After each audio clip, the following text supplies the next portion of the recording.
법 구경에 나오는 말입니다.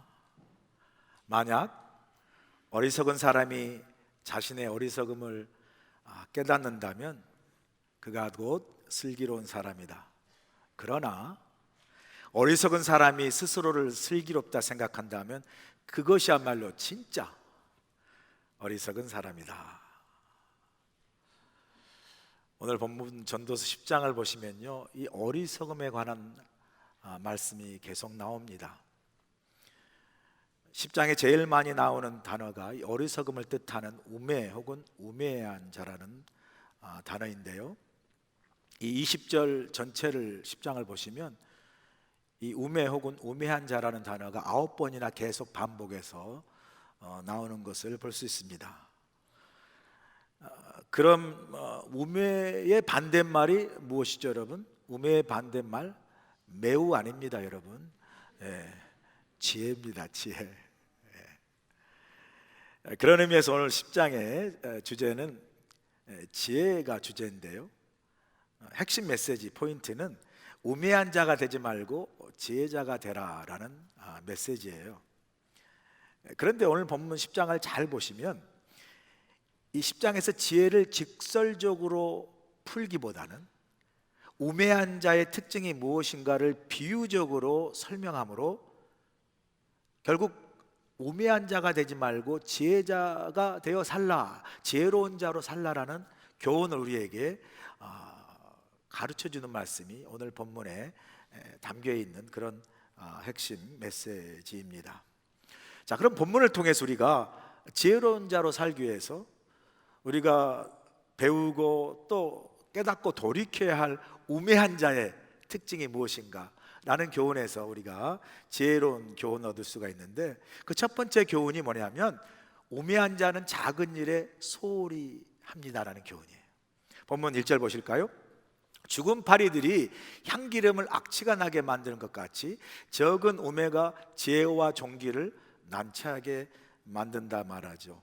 이스라엘 사람들이 향기름을 좋아했어요. 왜냐하면 그 향기름이 그 은은한 아주 좋은 향을 내기 때문에 그 향기름을 아주 귀하게 여기고 소유를 했습니다. 우리가 좋은 향수를 뿌리면 그 향수의 은은한 향기, 좀 싼 향수는 팍 코에 찔러서 아주 기분이 나쁘지만 그 좋은 향수는 그 톤이 3시간 4시간 지속적으로 흐르면서 아주 그 사람의 마음을 기쁘게 하지 않습니까? 마찬가지로 이 향기름이 좋은 향기가 나서 이스라엘 사람들은 그 향기름을 갖기를 좋아했다는 거죠. 그런데 그 좋은 향기름을 나는 그 향기름이 속에 작은 파리 하나가 빠져 죽으면 어떻게 되겠어요? 그 향기름의 좋은 향이 죽은 파리가 썩어 결국은 악취가 나는 버려진 기름이 된다라는 의미로 이 표현을 사용하고 있습니다. 우리 속담에 다 된 밥에 뭐 뿌린다고요? 왜 한 번도 안 해본 것처럼 대답을 안 하세요? 다 된 밥에 재 뿌린다. 다 일이 이루어지다가도 예기치 않은 작은 일 때문에 해온 모든 일이 그릇된다, 망친다, 그런 의미로 사용되는 표현이죠. 우리가 살다 보면 뭐 어리석다 하는 거, 우매한다는 게 뭐 대단히 크고 큰 뭐 어리석음, 큰 실수로 의한 것이 아니고 어찌 보면 아주 작은, 아주 우리가 소홀히 여겼던 어떤 것으로부터 일이 그릇되거나 잘못되어서 결국은 그 일을 했던 우리가 바보스럽고 우매한 어리석은 일이 되는 그런 일들을 많이 경험합니다. 그래서 지혜자인 솔로몬은 뭐 크고 대단한 일보다 작은 것을 소홀히 여기지 않으므로 신중하고 소홀히 여기지 않는 그 지혜로 인생을 잘 살펴 살라는 교훈을 우리에게 주는 거죠. 마태복음 22장 10절에 13절에 보시면 예수님이 친히 우리에게 주신 혼인잔치의 비유가 나옵니다. 보실까요? 종들이 길에 나가 악한 자나 선한 자나 만나는 대로 모두 데려오니 혼인잔치에 손님들이 가득한지라.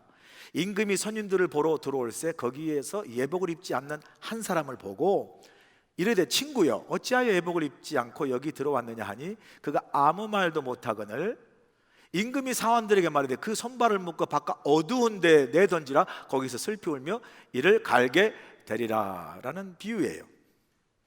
여기 보니까 혼인잔치에 초대받아 온 사람 가운데 예복을 입지 않고 온 한 사람이 있었어요.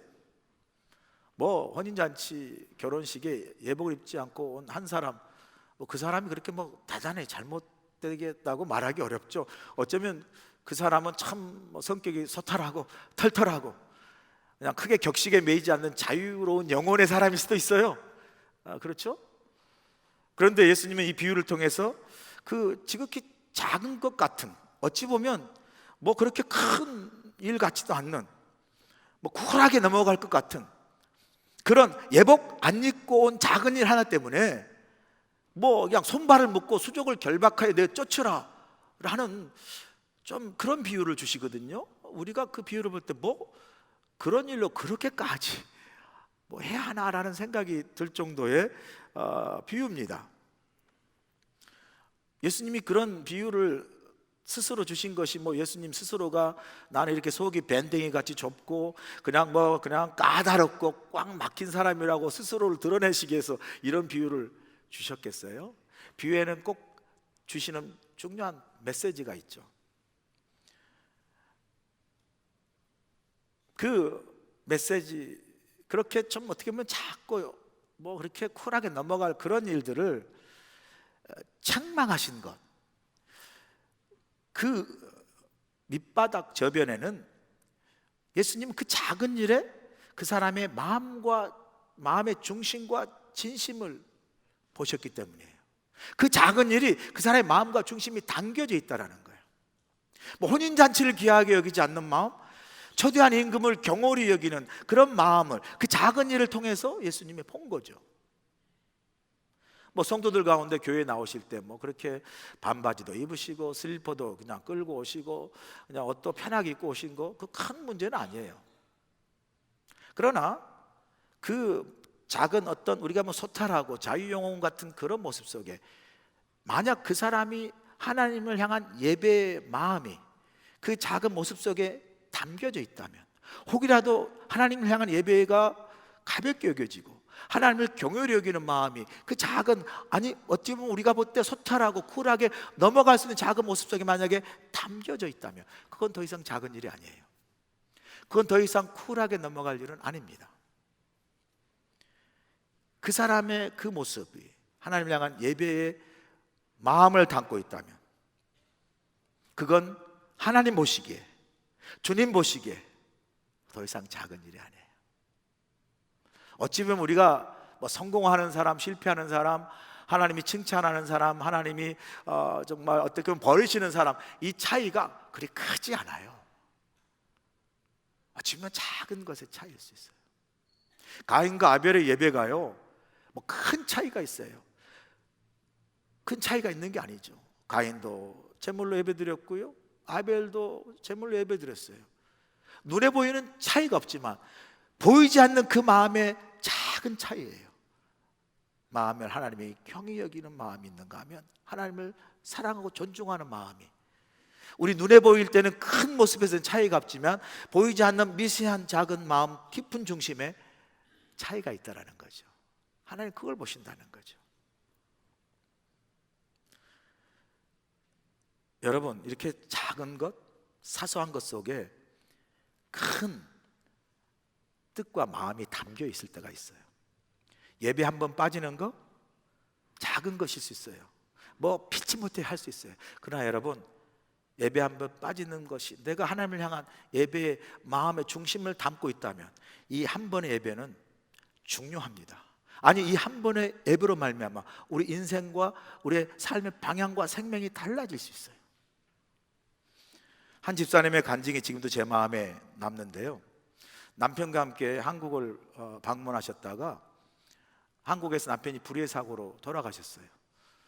아직도 능력이 있고 한참 일할 때고 젊은 나이셨는데 갑자기 사고로 돌아갔으니 그 아내와 가족이 얼마나 충격과 슬픔을 가졌겠습니까? 그 아내 집사님이 그 남편이 아직 교회를 다니지 않으시는데 그 남편을 어떻게든 교회로 인도하고 전도하고 싶은 마음이 간절해서 남편을 위해서 기도를 했어요. 남편을 하나님께 인도하고 싶어 기도를 했다는 거예요. 그러던 차에 우리 교회에서 새생명 전도 축제가 있었습니다. 믿지 않는 사람들, 믿지 않는 가족들을 초대해서 예수 믿고 교회로 인도하는 그 프로그램이 진행되고 있었어요. 그래서 그 집사님도 남편의 이름을 올리고 그 전도 축제 주일 남편을 전도해서 교회로 나오게 하도록 기도를 하고 있었어요. 그렇게 하려고.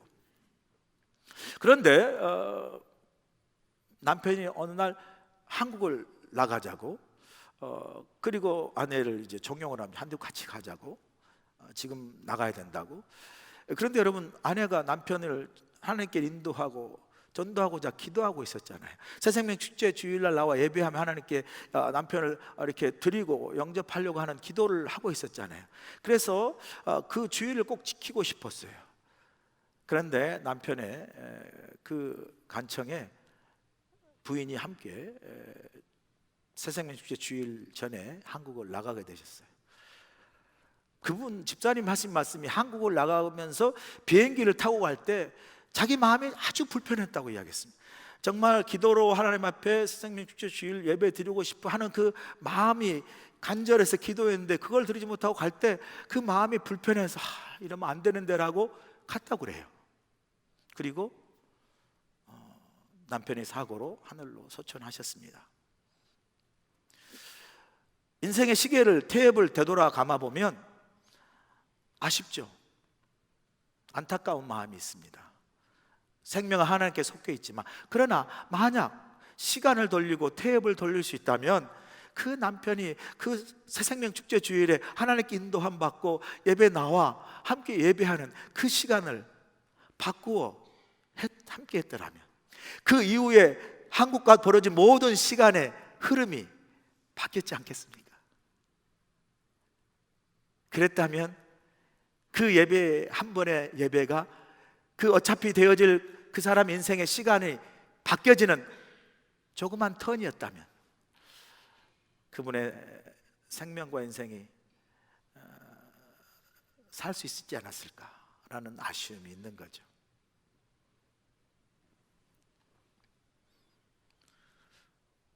여러분, 우리 인생에요, 이 작은 하나의 엇갈림, 이 작은 트위스트, 작은 턴, 이게요 우리 인생을 완전히 바꾸는 중요한 하나의 턴, 계기가 될 수 있는 게 살아보면 그게 우리의 인생이에요, 여러분. 그래서 우리가 우리 삶 속에 작은 것, 또 어떤 우리가 소홀히 여기기 쉬운 그런 일들을 가볍게 혹은 경히 소홀히 여기지 말아야 할 이유가 여기에 있어요. 그래서 지혜로운 사람은, 솔로몬은 인생의 작은 일도 소홀히 여기지 않고 매사에 신중하고 지혜롭게 선택하고 판단하고 결정한다, 이게 지혜로운 사람이다 라고 우리에게 교훈하는 거예요. 여러분, 이런 말 들어보셔서, 신은 디테일에 있다, 아주 유명한 말인데 영어로는 God is in the details라는 말이에요. 신은 디테일이 있다, God is in the details라는 말인데, 이게 유명한 독일의 건축자 루트비 미스 반 데어로이라는 사람이 한 말이에요. 좀 이름이 길지만 루트비 미스 반 데어로이라는 유명한 건축가입니다. 이분 때문에 지금 각 도시에 마천루 같은 하늘 높이 찌르는 고층 건물들이 세워져 있었어요. 이 사람의 그 건축 공법과 설계 때문에. 이 사람이 뭔 이야기했냐면요, 이런 이야기야. 신은 디테일이 있다. God is in the detail. 하늘을 찌를 듯한 마천루 같은 높은 건축 건물이 있게 된 것은 무슨 대단한 건축 설계나 대단한 건축 자재 있지 아니하고, 오히려 아주 세심하게 작은 볼트와 너트 하나하나가 연결되어 꼼꼼하게 연결되었을 때 그렇게 높이 솟은 마천루 같은 고층 건물이 이루어질 수 있다 라는 관점에서 신은 디테일이 있다, God is in the details라는 유명한 말을 했습니다. 대단한 마천루, 엄청난 설계, 엄청난 자재가 있을 것 같지만 사실은 그 모든 건물 하나를 연결하는 너트와 볼트의 작은 것에 세심한 연결이 있다라고 말하는 거예요. 작은 일을 소홀히 여기지 말라는 중요한 교훈의 표현이죠. 자, God is in the details. 하나님은 혹은 신은 디테일을 좋아한다. 그래서 저는 하나님은 디테일을 좋아하시는구나. 이 말을 뭐 하나님은 완벽주의자시고 뭐 조금이라도 틀린 거를 못 보시고 막 지적하시고 완전 매사에 까다로운 그런 분으로 의미가 아니라, 신은 디테일, 하나님은 디테일을 좋아하신다면 하나님은 아주 작은 것이라도 최선을 다하고 충성을 다하는 그런 사람을 좋아한다는 거예요. 작은 일에 최선을 다한 사람 역시 큰 일을 감당할 수 있습니다. 반대로 작은 일에 최선을 다하지 못한 사람 큰 일도 그르칠 수 있는 거죠. 그래서 예수님께서 말씀하시는 거예요. 누가복음 16장 10절 보세요. 지극히 작은 것에 충성된 자는 큰 것에도 충성이 되고 지극히 작은 것에 불의한 자는 큰 것에도 불의하니라 이야기해요. 크고 작음이 여러분 큰 충성과 큰 불의의 씨앗으로 말하는 거예요. 그래서 주님이 말씀합니다. 마태복음 25장 21절 보세요. 그 주인이 이르되 잘하였도다 착하고 충성된 종아, 내가 적은 일에 충성하였으면 내가 많은 것을 내게 맡기리니 내 주인의 즐거움에 참여할지어다 그래요. 작은 일에 최선을 다한 사람은 더 큰 일을 감당하게 되고 그 큰 일 속에 주인이 허락하시는 기쁨과 잔치에 참여할 수 있는 축복을 누릴 수 있다라는 것을 말씀합니다.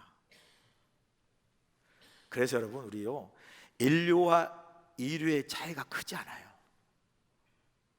여러분이 하버드 안 들어가신 거 아주 공부 못해서가 아니에요. 여러분, 하버드와 전문대 뭐 칼리지 대학의 차이는 작은 거라니까요. 여러분 조금만 더 노력했으면 하버드 가실 분들이에요. 다 여기. 짝퉁과 명품과 짝퉁의 차이가 뭐 큰 줄 아세요 여러분? 명품과 짝퉁의 차이가요 보면 몰라요. 뭐 똑같은 가방의 줄에 뭐 차이가 없습니다.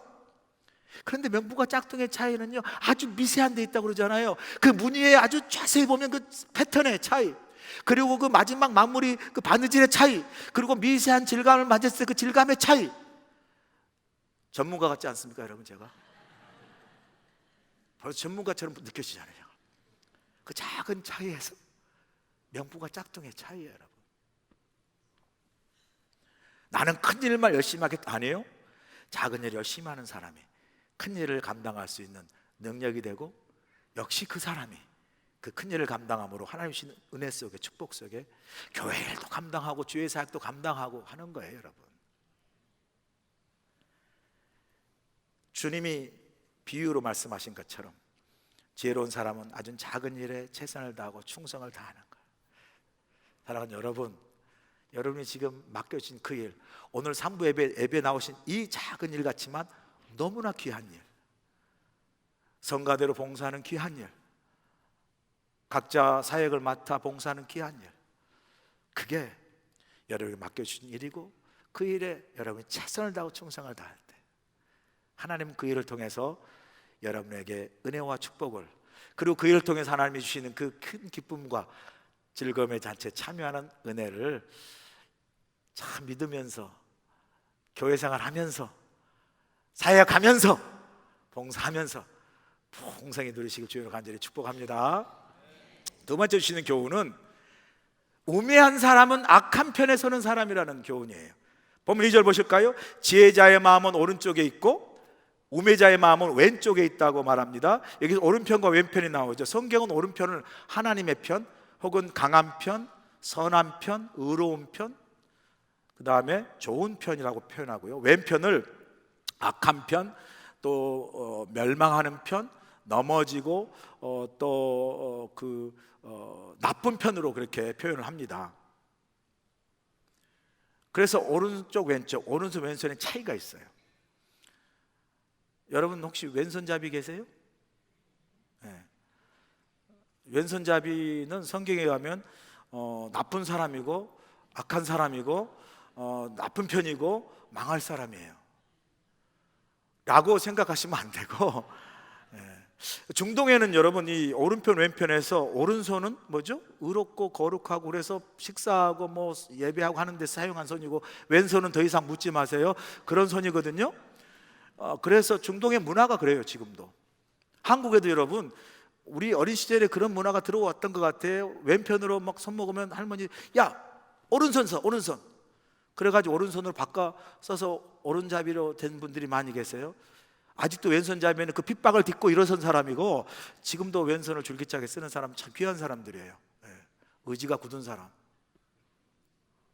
그런데 성경적인 표현이 오른편은 하나님의 공의의 편, 또 선하고 좋은 편이며 왼편 하나님을 대적하는 악한 편으로 표현을 해요. 그래서 시편 16편 8절에 보시면 내가 여호와를 항상 내 앞에 모시며 그가 나의 오른쪽에 계심으로 내가 흔들리지 않냐. 하나님이 오른쪽에 계시고 나의 의로운 쪽에 계심으로 내가 그 오른손에 붙들려 요동치 않고 산다라고 하나님의 오른편의 선함을 고백하지 않습니까?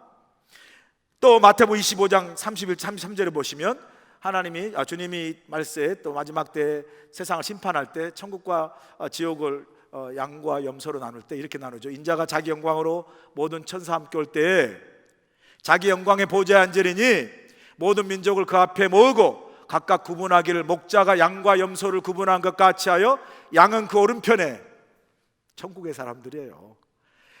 뿔난 염소는 왼편에, 지옥에 갈 사람들이에요 라고 주님이 비유적으로 오른편 왼편으로 마지막 날의 심판을 이야기합니다.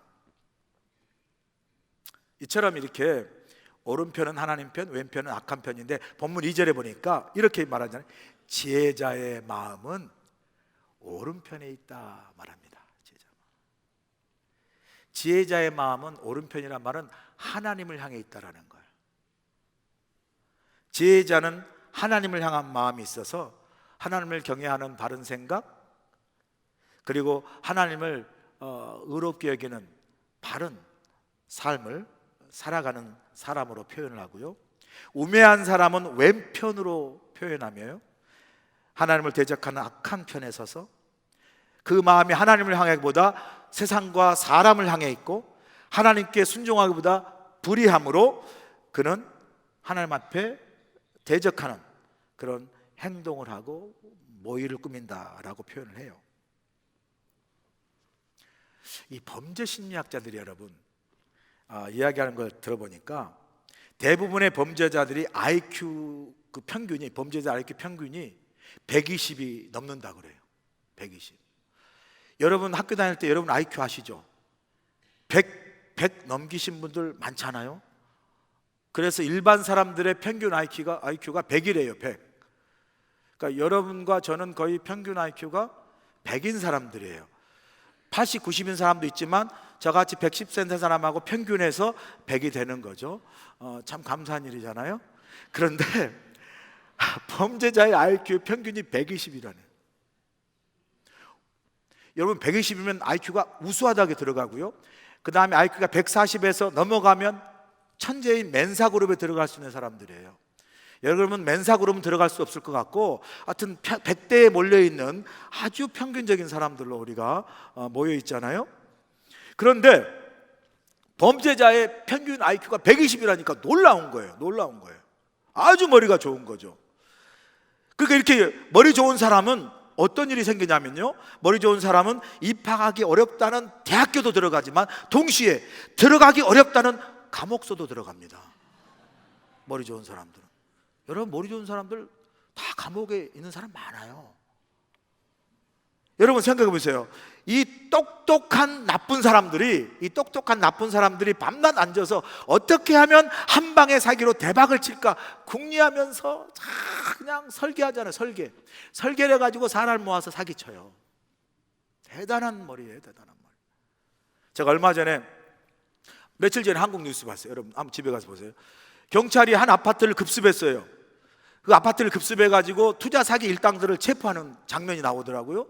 그래서 아파트를 급습해가지고 경찰들이 투자 일당들을 탁 무릎 꿇게 하고요, 그 다음에 막 아파트를 서칭하고 수색을 하는데, 어머 세상에, 그냥 그 아파트에 있는 가구의 드로어를 막 열었더니 그게 5만 원짜리 지폐가 탁 묶여가지고 막 빼곡 있는 거예요. 서랍마다 막 5만 원권짜리가 가득 찬 거예요. 제가 그걸 보면서 저 집이 내 집이었으면 좋겠다, 그런 생각이 막 들려오는 거예요. 여러분 5만 원권짜리 빽빽하게. 그래서 세웠는데, 국세청은 보통 그럴 때는 그 세는 기계를 갖고 가거든요. 근데 경찰은 급소하다 보니까 기기가 없어가지고 하나 둘 셋 넷 세는데요, 하루 종일 세는 거예요. 이게 하루 종일. 그래서 나온 현금 액수가 얼마? 10억이에요. 10억. 뭐 놀래지라 가져봤어야 말이지 현금 10억을. 안 놀래, 그죠? 10억이나 나와, 10억이나. 야, 근데 그 투자 사기 일당들 대단해요. 어떻게 사기친 줄 아세요? 그 주식 리딩 그 주식 투자망을 만들었어요. 주식 리딩하는 투자하는 방을 만들어 가지고 거기에 이제 실질적으로 주식을 투자하는 그런 그 선물 거래하고 주식 투자하는 그 투자소를 만들었어요. 그래서 증권사가처럼 막 돈을 내면 투자가 올라갔다 내려갔다 하고 막 금방 낸 돈으로 투자하고 그럼 돈을 금방 받고 떨어지면 손해보고 하는 선물 거래가 그런 거거든요. 좀 주식을 아시면 알겠지만 그렇게 해서 막 돈을 투자하는 거예요. 그렇게 해서 투자자를 모아가지고 3개월 동안 투자한 금액이 135억이에요. 135억. 그러니까 사람들이 투자했다가 뭐 조금 딴 사람 몇 사람이 있겠죠. 근데 대부분은 다 이런 거예요. 5억 투자했다 4억 날리고 1억 남고 막 그러고 투자했는데 나중에 알고 보니까 그 주식 투자방에 해놓은 그 주식 거래소 현황판이 프로그램이 다 가짜예요. 가짜. 진짜가 아닌 거예요. 그러니까 그 돈을 투자해서 거기서 뭐 돈을 주고, 그죠? 투자했다가 손해본 금액 다가 어디로 갔어요? 그 투자 사기 일당 손에 들어간 거예요. 가짜 거래소니까. 야, 참 어떻게 그런 설계를 통해서 그렇게 135억이라는 정말 사람들이 자기 돈 내기 어렵거든요. 꽁꽁 숨겨놓은 지갑 열기가 얼마나 어려운데 135억이라는 돈을 투자하게 만들고 그걸 꿀꺽 사기할 만한 그렇게 똑똑한 머리를 가졌더라고요. 그래서 제가 생각했어. 나는 아무리 해도 안 되겠다. 여러분도 아무리 똑똑해도요 그런 사기 일당들이 될 수 있는 분들이 아니에요. 여러분들은. 왜요? 머리가 안 좋으셔가지고 도저히 안 돼요. 여러분 그냥 이렇게 사세요. 그냥 이렇게 안 된다니까. 그런데 그 10억의 현금과 135 X를 보면서 제가 생각했어요. 야, 이렇게 정말 대단한 똑똑한 머리로 이렇게 사기를 칠 수 있구나. 그런데 또 한편 뒤집어 보면요, 그 10억과 135억을 날린 사람들의 그 피눈물, 그 돈을 한꺼번에 사기당한 그 사람들의 고통, 그 아픔을 130억, 10억 보니까 보이더라고요. 야, 저걸 잃어버린 사람들은 얼마나 가슴이 아프고 피눈물 날까. 그렇게 똑똑하고 좋은 머리를 가지고 남을 이롭게 하고 세상을 좀 아름답게 하는 데 사용하지, 그렇게 치밀하게 설계를 하고 남의 피눈물 나는 돈을 사기치는 그런 인생, 참 사기꾼이라 말하기 전에 나쁘다, 악하다, 어리석다라는 생각이 듭니다. 세상만 그런 게 아니에요. 여러분, 교회에도 그런 두 종류의 교인들이 있어요. 부흥하자, 예배드리자, 뭐 기도하자, 말씀 배우자, 선교하자, 그런 좋은 믿음의 태도를 가지고 교회의 모든 일을 열심히 참여하고 배우고 헌신하는 교인들이 있어요. 이 하나님의 오른편에 있어서 하나님을 향한 마음을 가지고 열심히 교회가 부흥하고 성장하는데 기여하는 진짜 신실한 교인들이 있는가 하면, 또 한편의 교인들이 있어요. 평상시 교회 잘 나오지도 않아요. 그런데 교회 문제와 다툼이 있으면 갑자기 열심히 나와요. 그리고 갑자기 교회 다니는 보람이 생겨. 그래가지고 열심히 참여하면서 뭐 그냥 비리도 폭로하고 뭐 그냥 과격하게 자기 주장도 펴고 교인들 사이 이간질하고 교회 니편 내편 분열하고 가르는데 앞장선 사람들이 있어요. 오늘 본문의 솔로몬 그런 사람 당해서 왼편에선 어리석은 우매한 사람이라고 이야기합니다. 어차피 세상을 보면 항상 세상은 네 편 내 편 편을 갈라요. 좌파 우파 진보 보수 항상 편 가르고 싸우지 않습니까? 근데 세상만도 아니더라고요. 교회도 때로는 예외가 아니에요. 교회도 분열하고 다투면 편 가르기를 해요. 그런데요, 교회 안에서 일어나는 독특한 편 가르기 패턴이 있어요. 이건 세상하고 좀 달라요. 세상은 네 편 내 편이라는 패턴을 가지는데 교회의 패턴은 다릅니다. 교회 패턴은 어떻게 편이 나눠지냐면, 가르냐면요, 너는 하나님 편이냐 아니냐라고 편을 나눠요. 그럴 때 항상 상대방인 네 편은 하나님 편이 아닌 나쁜 왼편으로 어떻게 해요? 정해져 있어요. 왜냐하면 내 편이 항상 옳고, 그래서 내 편이 오른편인 하나님 편이라고 못을 박아요, 우리 스스로에게. 그리고 상대방이 묻습니다. 너는 누구 편이야? 너는 하나님 편이 아니냐? 이렇게 물어요. 하나님 편인 내 편이면 좋은 하나님 편이고요, 그를 아닌 사람은 다 나쁜 왼편이라고 사실은 따져 묻는 거예요. 내가 하나님 편이라 설정해 놓고 당신이 누구 편이라고 묻는 것은 교만한 사람입니다. 남이 어느 편인가를 묻는 순간 우리는 이미 인간적인 편가르기를 하는 거예요. 그것보다 우리에게 더 중요한 게 뭔지 아세요, 여러분? 남에게 무슨 편인가 묻기 전에 우리 자신이 하나님 앞에 어떻게 서 있는가를 먼저 돌아보고 성찰하는 게 더 중요해요. 보통 이럴 때 우리는 대부분 우리의 마음과 귀를 사람에게 줘버려요. 사람의 말, 사람의 어떤 소문에 마음과 귀가 쓸려버려요. 그래서 이미 내 생각과 내 판단은 없어요. 이럴 때 진짜 우리가 성숙한 그리스도인이라면 우리의 마음과 귀를 사람에게 주지 말고 하나님께 드려야 돼요. 기도하며 상황 속에 하나님이 정말 원하시고, 하나님이 교회를 향해서 정말 원하시는 게 무엇인가를 우리가 기도를 통해서 성령께서 우리에게 하신 말씀을 들으셔야 돼요. 그리고 그 성령 안에 주신 그 말씀을 가지고 내가 하나님 앞에 판단하고 결정하는 거예요. 그래서 우리에게 필요한 것은 우리 각자의 믿음과 신앙을 하나님 앞에 성찰하고 점검하는 거예요. 남의 신앙과 믿음을 우리가 스스로 묻고 평가할 필요가 없어요. 나와 함께하는 사람이 하나님 편이고 나와 함께하지 않는 것이 나쁜 편이라고 생각하는 영적 교만을 버리고, 여러분 한번 생각해 보세요. 어떻게 나와 함께한 것이 하나님 편일 수 있어요? 나와 함께하는 것은 그냥 내 편이에요, 내 편. 하나님 편 아니에요. 그건 하나님이 판단하세요. 나와 함께한 것이 내 편이고 누군가 누구 편인가를 묻기 전에 내가 과연 하나님 앞에 바로 서 있는가를 먼저 돌아보고 성찰하는 것이 성숙한 그리스도인들의 모습이에요. 여러분, 미국 노예방을 했던 링컨 대통령 아시죠? 링컨 대통령이 남북 전쟁을 이끌 때 정말 북군이 금방 승리한 게 아니에요. 남군의 어떤 그 저항 때문에, 그죠? 전세도 확실하게 우세가 되지 않고 그 전쟁이 길어지면서 많은 그 북군의 군인들이 무고하게 죽어나갈 때 전쟁을 주도했던 대통령 링컨이요, 참 그 마음의 고통을 안고 매일 하나님께 기도했다고 그래요. 어느 날 기도를 마치고 나올 때 참모들이 링컨 대통령이 이렇게 말했어요. 각하, 염려하지 마십시오. 이 전쟁 동안 하나님이 우리 편에 계실 줄로 믿습니다 라고 말할 때 유명한 링컨의 대답입니다.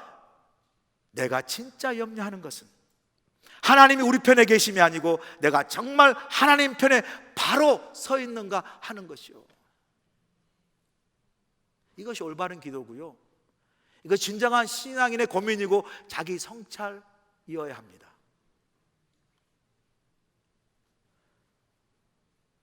그래서 우리는 하나님 앞에 우리 자신을 끊임없이 성찰해야 돼요. 내가 하나님 향해 바로 서 있는가?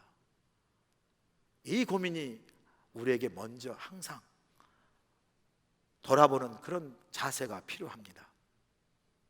내 생각, 내 뜻이 아니라 코람되어 하나님 앞에서 내가 어떻게 서 있는가 스스로를 돌아보고, 사람의 마음과 사람의 귀에, 사람에게 우리의 마음과 귀를 주기보다 하나님 앞에서 기도하며 내 주에 계신 성령께서 나를 어떻게 인도하신 거를 거기에 음성을 귀 기울이고 하나님의 뜻을 분별하고 순종하면서 하나님의 오른편에 설 수 있는 지혜로운 여러분 되시기를 주의 간절히 축원합니다.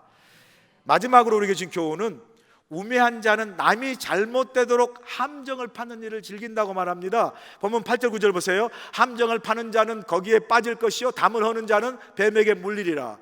돌들을 떠내는 자는 그로 말미암아 상할 것이요 나무들을 쪼개는 자는 그로 말미암아 위험을 당하리라 말해요. 이 포인트는요, 이웃을 헤아려면 남을 하면 결국 자기가 당한다라는 교훈이에요.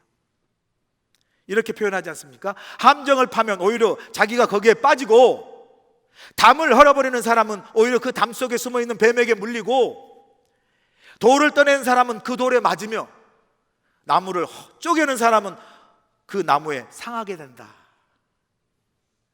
우매한 자는 남을 정말 무너뜨리고 넘어지게 함정을 파지만 결국 그 함정에 자기가 빠진다는 것을 모르는 것이 바로 어리석고 우매한 사람이다 라고 표현하는 거예요.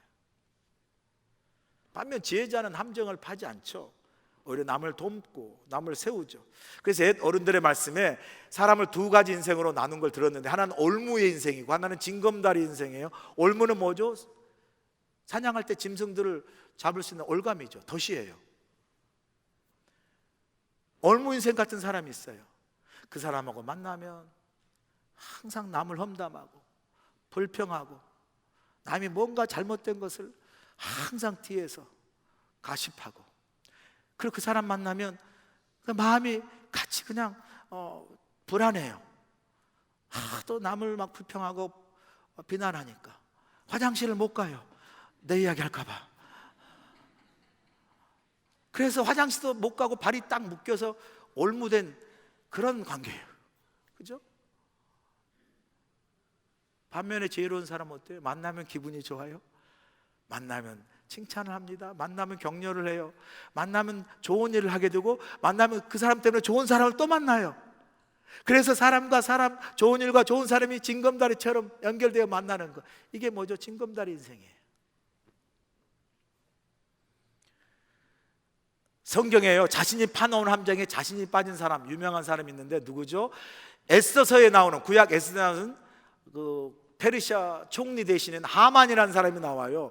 하만이 왕에게 아부를 해가지고, 왕이 야 하만을 지나가거든 모든 백성이 다 절하라. 그러니까 그냥 하만이 지나갈 때마다 총리 대신에 사람들이 다 절했어요.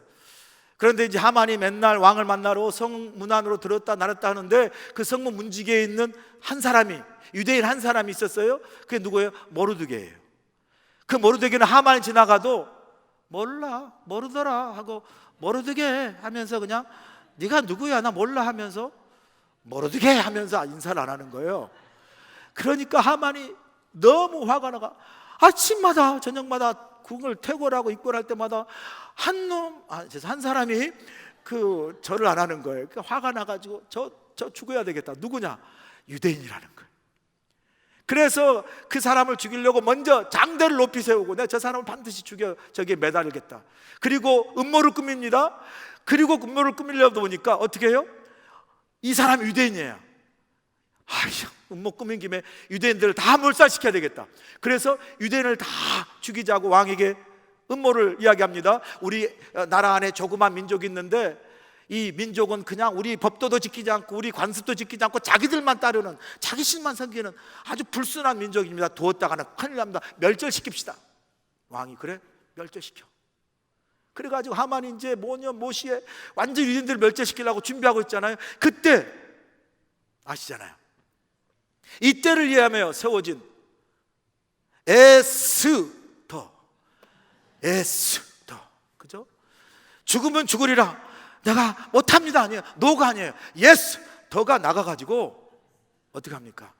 왕에게 부르지도 않은 나가서 왕에게 차초지장 이야기하고, 모든 전후 사정을 한 왕이 결국은 하만을 죽이지 않습니까? 자기가 모르드게를 함정에 빠뜨려 죽이려 세웠던 그 장태에 모르드게 자신이 걸려 죽는 것, 우리가 잘 아는 스토리입니다. 이 스토리를 통해서 우리에게 던지죠, 메시지를. 사람의 계략이나 음모가 아닌 하나님이 모든 걸 주관하시고 판단하신다 라고 말씀하는 거예요. 여러분 혹시라도 하만처럼 누구 미워하는 사람 함정 파놓은 거 있으세요? 저를 위해서 혹시 함정 파놓은 거 계세요? 목사의 함정, 또 미움의 함정, 불평의 함정, 오해의 함정, 그죠? 복수의 함정, 이런 함정 파시면요, 오늘 이 시간부터 당장 메우세요. 아멘? 안 메우신 분들은 꼭 그 함정에 빠질 줄로 믿습니다. 성경은 함정 파는 거 좋아하지 않으세요? 함정 파는 거 싫어하세요. 보세요. 시편 7편 15절 보세요. 그가 웅덩이를 파 만들며 제가 만든 함정에 빠졌도다 그래요. 성경은 우리가 남을 해하려 우리가 넣어놓은 함정에 우리 자신이 빠진다고 경고합니다. 그러므로 함정을 파는 올무 인생이 아니라 서로가 서로를 세우고 격려하는 징검다리 인생을 살라는 교훈을 지혜로 우리에게 말씀합니다. 제가 오늘 60이 됐습니다. 네. 제가 오늘 60이에요, 여러분. 그 코사지도 우리 여성교 달아주고 갈 때 꼭 떡 갖고 가세요. 네. 아이고, 감사합니다. 그 안 친 사람은 어떤 사람이에요? 좀 치시지. 그 뭐 60세 됐다고 안 치면 그 뭐 그렇게까지.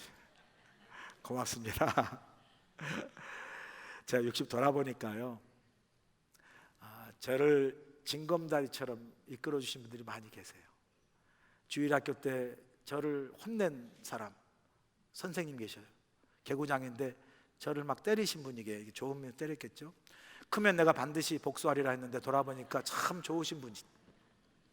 고등학교도 좋은 선생님 계셨고요. 유학 갔을 때 우리 집사람이 임신 중도 쓰러졌을 때 죽어서 사격, 그러니까 죽진 않았지만 사경을 헤맸을 때 위로해줬던 그 미국 교수님, 그리고 친구 목사들, 그리고 34년 목회 인생입니다. 부족한 자를 사랑해주던 귀한 성도님들, 장로님, 권사 집사님들, 그리고 저희 선배 목사님, 다 정말 저를 이렇게 징검다리처럼 이끌어 주신 귀한 분들이 있어서 하나님의 은혜와 더불어 여기까지 왔구나. 아침에 새벽에 나와서 해피 벌스데이 투미 하고 이제 제가 이렇게 참 감사를 드렸어요. 참 감사하다. 그리고 제 인생을 돌아보면서 혹시 나는 부족한 짧은 인생이지만 오면서 혹시 남에게 상처를 주거나 남을 어렵게 하거나 해야 했던 어떤 올무 같은 삶을 혹이라도 살지 않았나 반성도 하고요. 그래서 돌아보니까 제가 뭐 부족하지만 그래도 저와 함께 사역했던 부교육자들이 많이 있었거든요. 그래도 그 부교육자들과 어려움 없이 잘 사역했고, 그리고 그 부교육자들 중에 뭐 안수할 때 안수가 너무 힘들어서 그만둘래요, 저 힘들어서 한국 갈래요, 뭐 그렇게 많은 어려움을 잘 격려해주고 도와주고 또 이끌어줌으로 지금 아주 좋은 교회 좋은 담임 목사님으로 사역하고 계시거든요. 그걸 돌아보면서 참 감사하다. 부족했지만 징검다리로 조금은 살아온 그런 삶의 모습에 하나님께 감사를 드렸습니다. 지혜자인 솔로몬은 말합니다. 본문 10절 마지막으로 보실까요? 천년장이 무뎌졌는데도 나를 갈지 아니하면 힘이 더드니라. 오직 지혜는 성공하기에 유익하니라.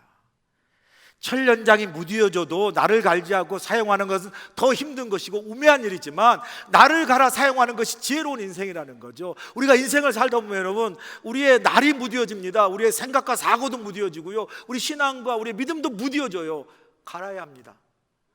말씀과 기도로, 깊은 자기 성찰로 우리의 무뎌진 생각과 사고들도 갈고요, 타성화되고 습관화된 우리의 신앙의 모습, 경건의 모양만 있는 우리의 신앙도 갈아 나를 세워야 합니다.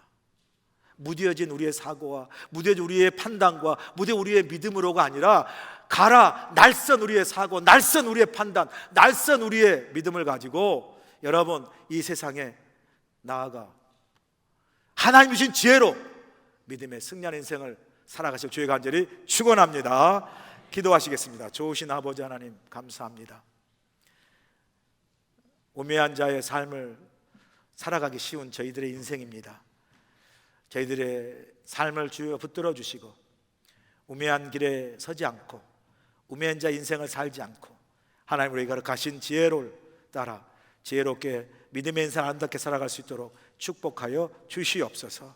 예수님의 귀하신 이름으로 기도합나이다. 아멘. 이제는 우리 주 예수 그리스도의 크신 은혜와 우리 하나님 아버지의 무한하신 사랑하심과 성령님의 감화 감동 역사하심이 우리는 다 양 같아서 각기 그릇된 길로 가는 어리석고 부족한 저희들을 주님의 은혜 가운데 우리를 붙들어 세워주셔서 주의 바른 길 걷도록 하시며 주의 백성의 생명길로 걷게 하셔서 세상에 나아가 우리가 우리 힘과 지식이 아닌 하나님이 주신 지혜와 주님이 주신 믿음의 능력으로 세상에 나아가 우리가 하나님의 사람임을, 하나님의 능력의 사람임을, 하나님의 믿음의 백성임을 증거하며 세상을 넉넉히 이기며 승리하는 인생을 우리 모두가 살아갈 수 있도록 함께하여 주시옵기를 예수님의 귀하신 받들어 간절히 축원하옵나이다. 아멘. 그리스도 연합 감리교회는 1903년 11월 10일에 창립되어 120주년을 맞이하는 해외 최초의 한인 교회입니다. 우리 교회는 이민교회의 장자교회로서 이민사회와 더불어 이곳 하와이를 섬기고 있습니다. 1903년부터 홍승아 목사님을 일대 목사님으로 시작해서 22명의 목사님께서 사역을 해 오셨습니다. 한희준 목사님께서는 2016년에 22대 목회자로 담임 목회를 하고 계십니다. 청년이든 자녀든 젊은이 노인이든 하나님의 꿈을 손에 쥐들고 함께 그 꿈을 이루어나가는 우리 교회, 우리 모두가 될 주님을 간절히 축원합니다. 우리 교회는 사도행 전적 교회를 꿈꾸며 예수 그리스도의 제자가 되어 세상을 변화시키는 믿는 것이 참 행복한 교회, 하나님을 높이고 사람을 감동시키는 세상의 소금과 빛의 역할을 감당하는 교회입니다. 예배는 전통 예배와 열린 예배를 통해서 살아있는 예배, 찬양과 감동이 있는 예배, 특히 한희준 목사님의 설교를 통해 성도들에게 비전과 영적 도전을 주고 성도들의 삶에 적용되는 말씀으로 은혜의 시간이 되고 있습니다. 우리 교회는 속회와 선교회를 통해 성도들의 건강하고 행복한 삶을 위해 서로 격려하고 돌보는 작은 교회 공동체를 이루며 서로를 위해 기도하며 말씀을 나누며 복음의 능력으로 선교적 역할을 감당하고 있습니다. 새가족 클래스, 성경 맥잡기, 제자 양육, 커피 브레이크, 성경 통신 등 교육 프로그램을 통해 영적 성장을 이루고 있으며 30여 개의 사역부가 사역을 통해 교회를 섬기며 지역사회를 돌보고 나아가 세계 선교의 사명을 감당하기 위해 온 성도들이 한마음으로 헌신하고 있습니다. 페페아이나를 통해 부모들과 어린아이들이 하나가 되어 함께 웃고 배우면서 예수님을 알아가고 있으며 성경 공부 및 놀이 활동으로 구성된 어하나 프로그램과 유년부, 중고등부, 청년부와 EM에 이르는 차세대가 미래의 주역으로서 말씀과 기도로 잘 성장하고 있습니다. 특별히 2021년에는 코비드 팬데믹의 영향 속에서도 복음의 열정을 갖고 선교를 감당하고 있는 선교사님들을 초청하여 세계선 교대회를 개최하여 10개 지역에서 14명의 선교사님들이 함께 참여하셔서 선교지에서 역사하신 하나님의 놀라운 역사를 함께 나누며 헌신을 다짐하는 귀한 시간을 가졌습니다. 창립 120주년을 맞아 다가올 10년으로 미래의 100년을 준비하는 부흥 2030 비전을 선포하며 교회의 선교적 사명을 감당하고 다가올 차세대를 위한 새로운 교회의 역사와 미래를 향해 온 성도가 한 마음으로 기도하며 나아가고 있습니다. 지난 120년 동안 지켜주신 하나님의 은혜에 감사를 드리며 우리 그리스도 연합 감리교회는 다가올 100년을 준비하며 서로 사랑하고 이웃을 섬기고 전도하며 지역사회를 세워나가는 믿는 것이 참 행복한 교회로 성장해 나갈 것입니다.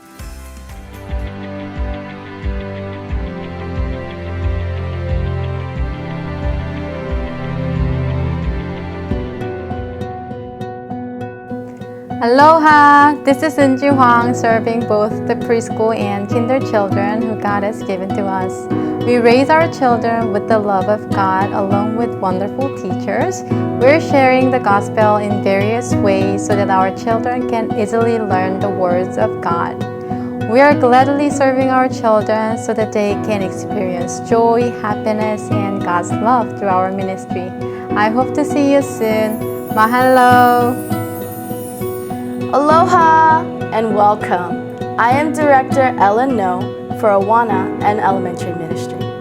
Together, teachers and I work together to strengthen our children's faith walks through the words of God, praise, and fellowship. Awana is a global program designed for the discipleship of over 4 million children. We invite you to join us in Awana and Sunday worship, and we look forward to seeing you soon.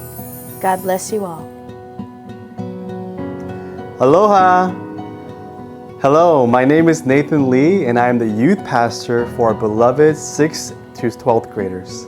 Our youth ministry is a safe and encouraging community for students to build a firm foundation in their faith, identity, and future. During these years, students are trying to figure out who they are while learning how to successfully navigate and lead their lives. We hope to come alongside our youth during these formative years to support, encourage, and guide them with the Word of God and His love. Our vision is to see a youth that is awakened to the reality of Jesus Christ and to live passionately for Him. Our aim is to see our students powerfully encounter God's love, to empower them to go all in for Jesus, and to prepare them to live out their faith with courage and boldness. Our prayer is that our students will discover their eternal security in the purpose and the hope of the gospel as they experience the living power of the Holy Spirit in their personal lives. Our weekly gatherings are Fridays at 6:30 p.m. and Sunday mornings at 9 a.m. and 11:15 a.m. We look forward to getting to know our next generation youth and serving them. Mahalo!